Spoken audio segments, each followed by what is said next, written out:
Hey everybody, how are you doing? You know who this is. This is S. Anthony Thomas. This is the S. Anthony Says podcast, episode number 486. My friends, I'm going to call this one Limitations Are Sneaky. This one's called Limitations Are Sneaky, and I will tell you why I feel that way.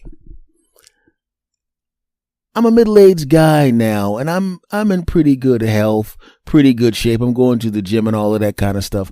But I do know that I have limitations, right? Because when you get to the age that I am, you could do everything that you could do when you were younger. And when you do the thing, you're pretty much as effective as you were when you were younger. You just can't do the stuff as many times, or you need more recovery time after you do the thing. Right? So you go out and you help your young relative move some stuff, lift some stuff, fix some stuff, and they give you a high five. Man, you still got it. And you're like, ha ha, that's right, I still got it. And then he just walks to his car and drives home, and then you go back to your house. You're driving home, and halfway home, your back says, guess what, man? You don't still got it. Because limitations are sneaky, man. Limitations are like a pickpocket or a mugger in an alley. Limitations when you get older. Like I said, a pickpocket or a mugger in an alley, because if somebody picks your pocket, the whole idea behind the pickpocket is to take the stuff from you and have you not realize that the stuff has been taken from you. I've seen pickpockets in news things where they literally take your wallet, pull the money out of your wallet, and then put the wallet back in your pocket because they don't want to get caught with your license. They're going, he ain't going to do anything but cut off the credit cards, but he can't cut off this $200 I took out of his wallet. And you're driving around, walking around, and you still, you don't notice that the wallet has been taken out and put back. That's the whole idea behind the pickpocket, right? And then all of a sudden you put the $200 in your pocket because you want to buy something, and the $200 will cover the cost plus the tax. You get up to the counter, you pull up your wallet, you open up your wallet, then the money is not there. Oh no. And you're going, I'm pretty sure I put the money in there. You start thinking that you didn't put the money in there. And then you go, you pay for it with the credit card, and you go home and you figure, well, the money must still be on my desk. Obviously, I made a mistake. No big deal. You go back, you look at your desk, and you realize the money's not on your desk. And if the money's not on your desk and no one's been in your house, wait a second. When I was waiting for my car, a guy bumped into me. And then somebody bumped into me again about 15 seconds later. But did the guy just take the money? I mean, a pickpocket would just take the wallet, right? But no, you realize you got pickpocketed. You didn't realize the money was gone, even though the was gone. Well, guess what? When you get a little older, you don't realize some of your physical abilities are gone, because the things that would let you know that you had those physical abilities, you don't do those things anymore, right? You go to the gym, but you don't do all sorts of dopey crap that you used to do because you don't have enough time for it. You have kids, you have responsibilities, you have a job. So some of those things you don't rock climb anymore. You don't have time for that crap. You just do the punk version of rock climbing at the gym, and you only go up about 5 feet. You know what I'm talking about. It's not the same thing. There's not the perils of falling on your behind and cracking your head open. Oh, you got some dude who's holding a rope to make sure you don't fall. That's not dangerous unless that guy doesn't like you. So you still think you're the rock climbing guy, right? You're riding on your bike in the gym or in your house on your stationary bike. You still think you're that guy doing those long rides. Get out of here, punk. When you were riding that bike back in the day when you were young, you were on that bike all day long. You know how long you on the bike now? You found out that to maintain your health, you need to do 30 minutes a day, 5 days a week. And you know what you do? 31 minutes a day, 5 days a week, because you're just doing the minimum. You still think you're that bike racing guy. You still think you're that rock climbing guy. No. And the only reason you still think you're the rock climbing guy, and the only reason you still think you are the guy that can ride the bike and climb those rocks, because you haven't done it. And then one day you tell everybody how great you were on the bike. You get on that bike and you're doing good for the first 30 minutes because you do 30 minutes at the gym. You still think that you're just warming up at the 30 minutes, keeping yourself in shape. But this ride is 3 hours. Ooh. And 37 minutes in, ooh, your butt starts to hurt, your back starts to hurt, and your lungs start telling you, hey, buddy, you're not 24 anymore. You see that slight gut you got? That means that you're not in the kind of shape you think. Slow down, punk. In fact, pull over. There's a Starbucks. Go to the Starbucks, catch a cab, meet him at the finish line. That's all I'm saying. You start to do the rock climbing thing. You start climbing up. You get about 7 feet up and your hands are going, hey, man, we only go up 5 feet in the gym and there's no dude standing down there holding a rope. Are you crazy? Get off these rocks, punk. You realize you had a limitation. There was some time in the past where that ability to do the things you can't do now or can't do as effectively now, those things started to disappear and erode over time. And that absolutely sucks. Now, why did I tell you that? Because for the first time in a long time, I actually stopped myself from doing a household thing because I didn't think I could do it because my back was hurting from something else. And normally I would just go, man, I know I have a little back issue right now, but I'm going to take care of this business. But my back said, if you take care of this business, I'm going to take care of business for you, Jack. It's going to be you laying with a heating pad on your back, sucker. I dare you to touch that lawnmower. I dare you to go up that hill. I dare you to cut them trees. I dare you to cut those leaves. I will bust you up. No, you don't. Sit down until I'm fully healed, sucker. Young me would have toughed it out and laughed at the back pain. Hey, back pain, bleep you. But this time I mentally tried to say that to the back pain, and the back pain was like a biker gang that was looking at me like, really? And they all pulled out metaphorical pipes and chains and went, you want to try us, punk? And I said, no, I, in fact, Mr. Punk, do not want to try you. Right? And I go out there and I had to hire some guys to do work that last time it was done, I did it all by myself. Right?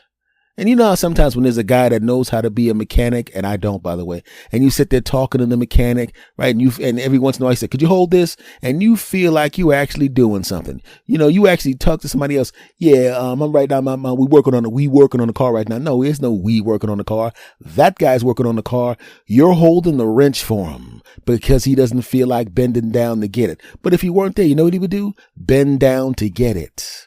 You are basically a 5-year-old. You're like your 5-year-old nephew when you were doing something you were capable of doing, and to let him feel like he was involved with it, you said, hey, plug that saw in, okay? Hey, put these goggles on. We're going to cut this wood. Hold a piece of the wood all the way over there where you're completely safe, but still feel like you're involved in it. And then when your mom comes home, you can say, we cut the wood. And then she can look at me with a look like, I know you did not let that boy anywhere near there. That's all. And then you make the face as if to say, come on now, stop being an idiot. And she goes, good, because if you did, I would have killed you. And you had a look in the face like, I know you would have killed me, but I wouldn't do that in the first place. And then you both smile. Yay, you did a good job. Well, as an adult, that's what you're like when you're standing next to the mechanic, when he or she is doing the actual work. And you know, all you're doing is, hey man, could you give me that 520 oil over there and bring it over to me? Yeah, man, could you take the cap off while I finish putting this floopty floop back on? Oh yeah, sure. All right. Want me to pour it in? No, I'll pour it in. Right?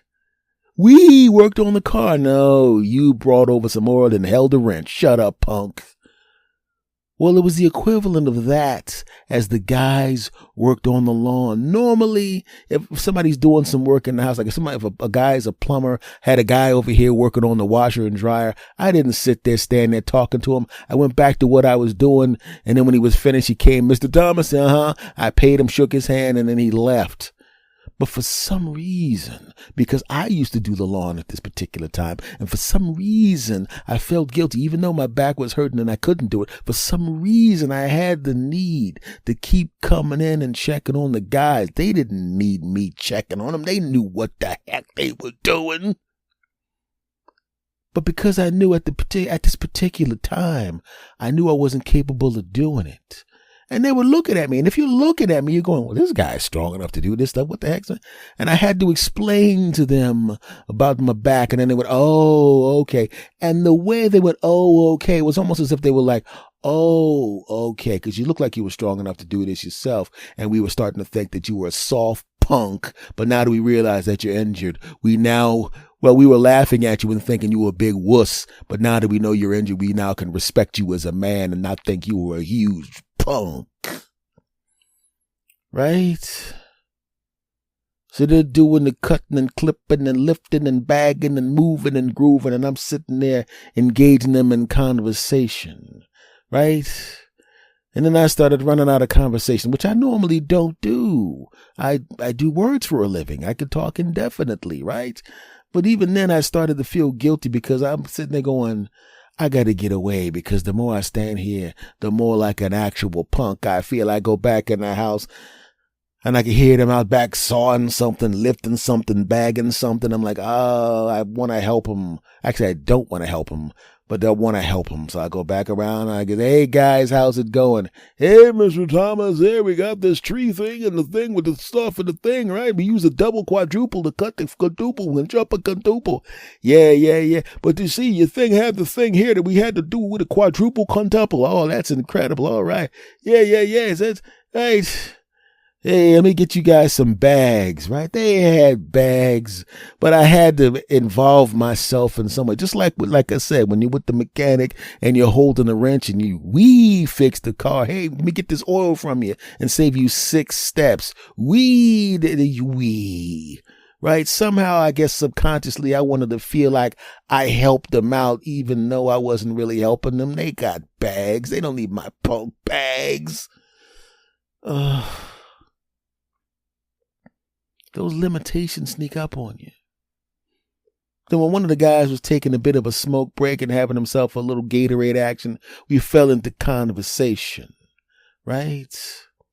And he started going, I got news for you. I'm getting a little old, man. A few years from now, I'm going to have to stop doing this, and I'm going to have to hire some other people to work with the business they're going to actually be the ones out there instead of just me, him, and him doing the job. The 3 of us here, I'm going to have to hire another person, and I'll run the office, And he told me his age, right? He's a little younger than me, and I already know what his future is like. You know what I'm saying?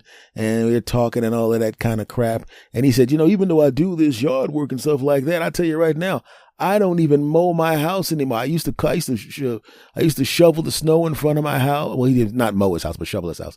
I don't even shovel my house anymore because I do this kind of work all day long. And the last thing I need to do, because I got a nice house in the quadruple, and I got this many acres and the thing, and my driveway is this long and that kind of stuff. And I do this all day or during the summertime, and then in the wintertime, I just need the rest, man.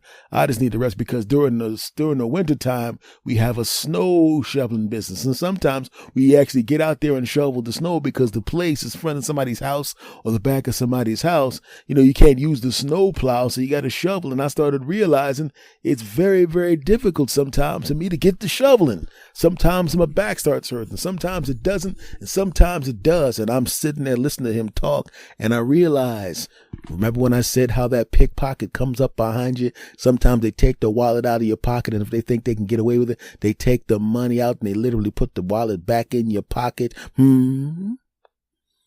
Right? You don't realize that the money is gone.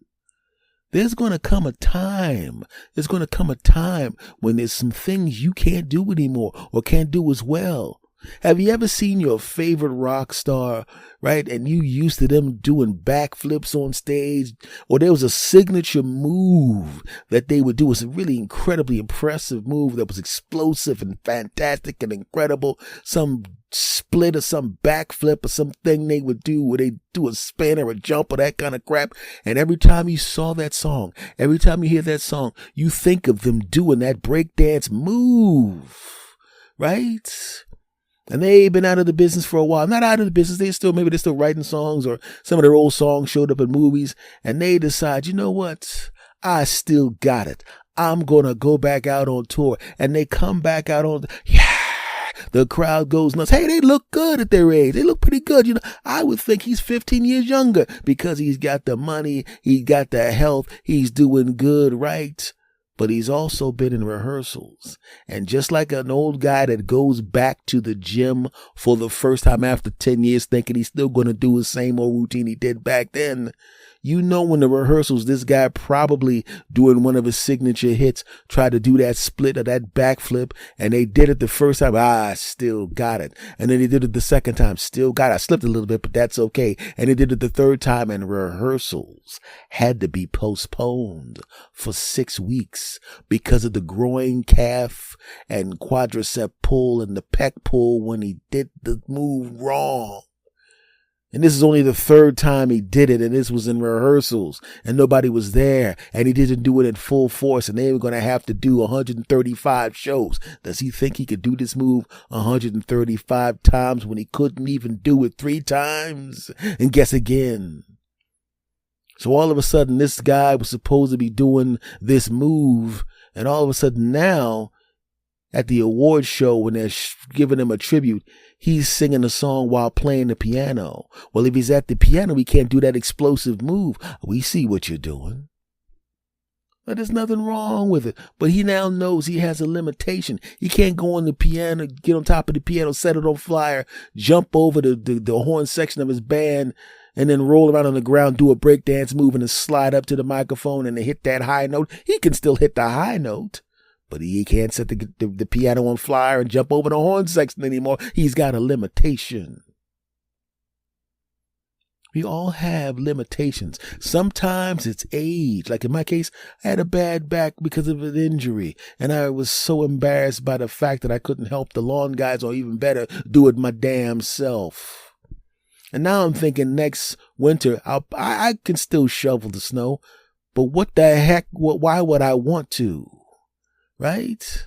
You don't want to do something and get away with it. You want to confidently go through it and get it done. You don't want to get away with it. Oh no, I want to be like Barry Sanders when it comes to doing stuff like that, where I retire from the activity while I still can do it. Because when my back is fully healed up, will I be able to do that lawn stuff by myself? Yeah, but why should I? When my back heals up, will I be able to shovel the front and back of my house and dig out my car? Of course I'll be able to do it. But why the heck should I? I know the limitations are coming, right? There might be a time 10, 15 years from now where I'm going to need to take the little blue pill or whatever the equivalent of it. And I ain't looking forward to it because I don't need it now, thank God. But at some point I might. Ooh, what a future. Please come up with something that we can take secretly so I don't have to, you know what I'm saying? I don't want to, I'm not looking forward to that. No. But the limitations are always there. Sometimes it's old age that causes the limitation. Sometimes it's lack of belief in yourself that causes the limitation. You'll see the activity. And the things that have happened to you over the course of your life make you think, I can't do that. That's the kind of limitation you have more control over, because that's a false limitation, not a sneaky limitation. Not a limitation that sneaks up on you like old age or injury.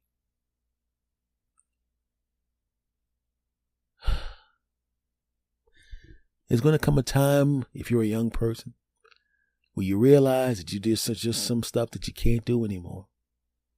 Because when you're young, you have so much energy that you actually use and burn up energy when you don't have to, right? Like if I remember I had a barbecue at my house. And my young relatives were over and they were glad to see me because they hadn't seen me in a while. They brought the kids over. Like I had talked to them on the phone and I had seen them individually when I was traveling. Like maybe if I was near their house, I'd say, hey, you going to be around? Someone to come in and say hello. And they'd call and if they were near me and they'd come and say hello. But this is the first time in a while I'd seen them as a collective. They came to the barbecue and at the same time there was a block party. So there was a block party and I was already going to have a barbecue anyway. So I decided, all right, we'll just have the barbecue in the front and the back of the house. Cool. And everybody else was barbecuing and it basically turned into a block potluck where everybody just brought some stuff and everybody ate everybody's food. It was fantastic. Awesome.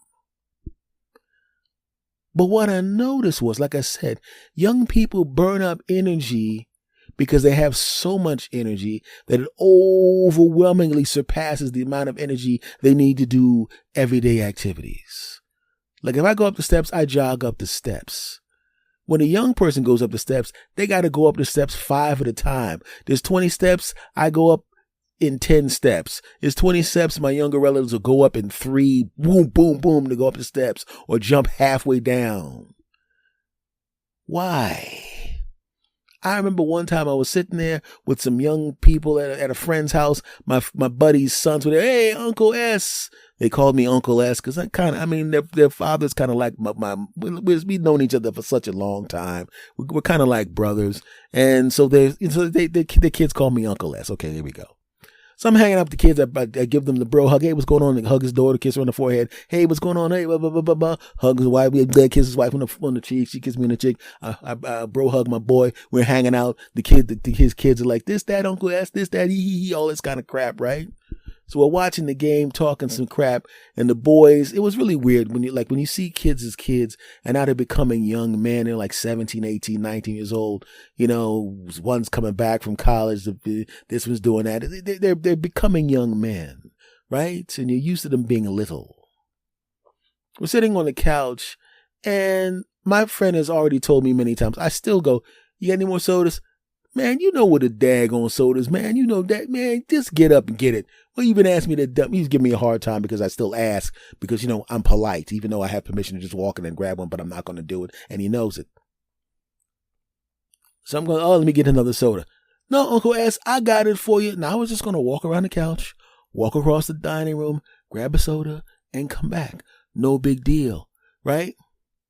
The two boys who were close in age, I think they were 17, almost 18, and 18, almost 19, something like that. No, I'm going to get it for him, man. You too slow. So they were playfully wrestling. They ran toward the couch. Both of them physically jumped over the couch, wrestled across the floor, came back. Both of them grabbed sodas. Jumped back over the couch and wrestled to get me a soda first. And I said, I'll take them both. Because, it's not like the game just started. It's not like I'm going to drink one soda. So I'll take them both. Okay, but I got to do it first, right? I was like, yeah, okay, all right. All of that energy burned to go to the kitchen.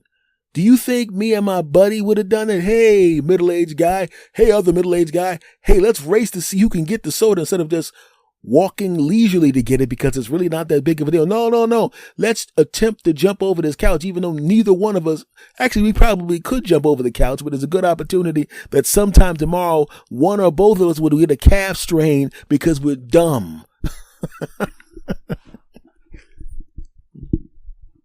Like I said, there's a limitation there. So just remember, as you get older, pay close attention. If you're young, do some yoga now. Say your prayers and eat your vitamins now, like Hulk Hogan says. Right? Do all of that crap now, right? So when you get older, you'll be able to stave off the limitations. You can't stop them, but you can hold them off a little, because I've held off a whole lot of limitations. This one was caused by an injury, but it's just a preview of what is going to happen when I'm a really old guy and can't do stuff, and I don't like it. Then you can keep that preview to yourself, damn it. But there are other limitations too, the mental ones where we think we can't do something, or the ones that happen to us when someone else tells us we can't do something. We can't control the ones that age or injury put on us. But the ones where we limit ourselves by not believing in what we can do, we can take care, we can handle that, we can control that. And the ones where somebody else dumps crap on you and tries to keep you from believing in yourself and doing the things that you need to do, we can control that. So just make sure you know what I'm talking about. The limitations that you can take control of, the mental ones, the ones from peer pressure and all that kind of crap, crush those. Those are garbage. The physical ones and the old age ones, like I said, you can't do anything about those, but you can push them off a little bit. So whatever you got to do, make sure you do that. Okay? Okay, I'm lying. I went out there and I did the whole damn backyard myself with my left hand while fixing my car. Yeah, that's right. And then when I was at my friend's house, I literally picked both of his sons up, jumped over the couch myself, got the soda with my left foot, and hopped back into the living room, jumped back over the couch, put them down, and okay, none of that happened. Okay, folks, this is episode number 486. Thanks for listening, you weirdos. I call you weirdos because you're listening to someone who's even weirder than you, and that would be me. Much love to you all. I appreciate you guys coming to listen to the podcast. Much love to all of you. If you love this podcast, and you do me a favor and rate and review this podcast 5 stars. If you love this podcast, and you do, make sure that you subscribe to this podcast, okay? If you love this podcast, and you do, make sure that you tell a friend to tell a friend about the podcast, okay? It's everywhere. YouTube Music, Spotify, iHeartRadio, iTunes, literally every place that they have podcasts, this podcast is there. And I'm glad that you're here too. Much love to you all, and I will see you next time, my friends. Take care.